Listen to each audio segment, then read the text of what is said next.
Сәлеметсіздер ме? Бүгін сіздермен грузин халқының ачма тағамын дайындайтын боламыз.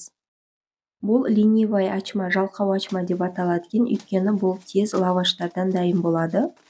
Лаваштарымызды осылай противенге жайғастырып аламыз. Астына ешқандай май, пергамент керек емес.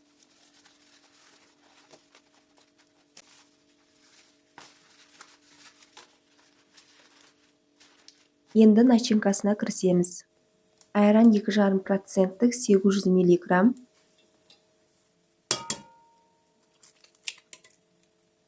Жеті жұмыртқа, 800 грамм творог. Барлығын жақсылап араластырып аламыз. Кішкене ғана тұз қосасыздар, негізінде өзінің тұзы да жеткілікті. Енді 180 градусқа 50 минутқа қоямыз.